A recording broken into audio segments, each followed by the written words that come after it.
নমস্কার বন্ধুরা, ঘোষ কিচেনে সকলকে স্বাগত। ঘোষ কিচেনে আজকে একদম অনুষ্ঠান বাড়ির মতো নিরামিষ মিক্সড ভেজ রেসিপি।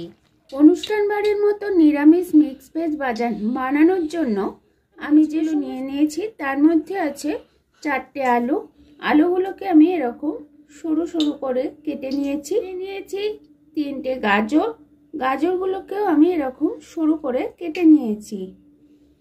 এরপর নিয়েছি বিনসগুলোকেও এরকম লম্বা করে একটু কেটে নিয়েছি এবং একটা গোটা কপির অর্ধেকটা নিয়ে আমি সেগুলোকে এরকম সাইজের কেটে নিয়েছি। কড়াইশুঁটি, পনিরগুলোকে আমি এরকম চৌকো করে কেটে নিয়েছি। আমি তেল দিয়ে দিয়েছি, তেলটা গরম হয়ে গেছে। আমি প্রথমে পনিরগুলোকে ভেজে নেব। পনিরগুলোকে আমি ভালো করে ভেজে নেব, হালকা একটু লাল করে নেব। পনিরগুলো লাল লাল হয়ে গেছে। এবার আমি এগুলোকে একটা পাত্রে তুলে নেব। এরপর আমি আলুগুলোকে ভালো করে ভেজে নেব। আলুগুলোকে আমি এরকম ভাবে ভালো করে লাল লাল করে ভেজে নেব। আলুগুলো আমার ভালো করে ভাজা হয়ে গেছে। এবার এগুলোকে আমি একটা জায়গায় তুলে নেব।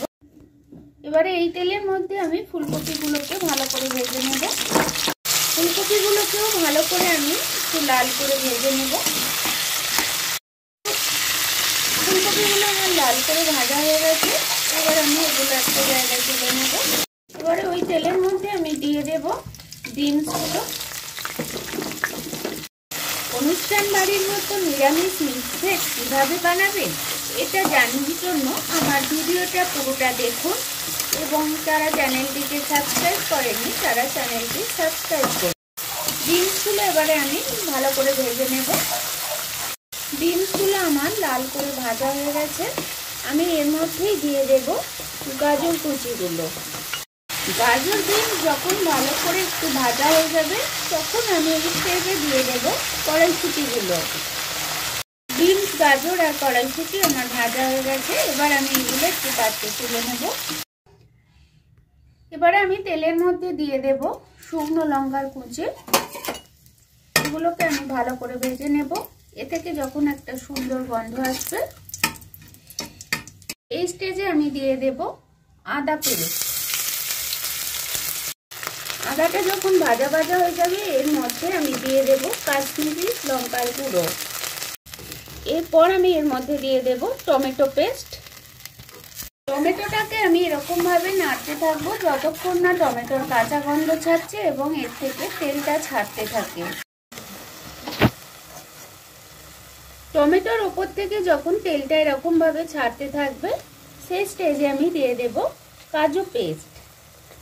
কাজু পেস্টটা দিয়েও ভালো করে কষাতে হবে যাতে বাদামের কাঁচা গন্ধটা না থাকে।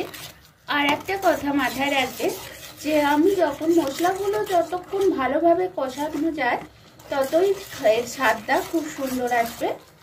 মশলার ওপরেই হচ্ছে সমস্ত কিছু ডিপেন্ড করছে, তাই মশলাটা ভালো করে কষিয়ে নেব।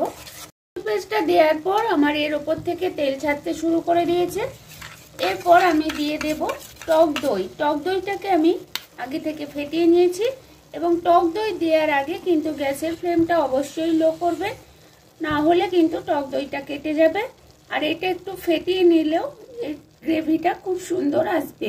এই গ্রেভির মধ্যে দিয়ে দেব স্বাদ মতো লবণ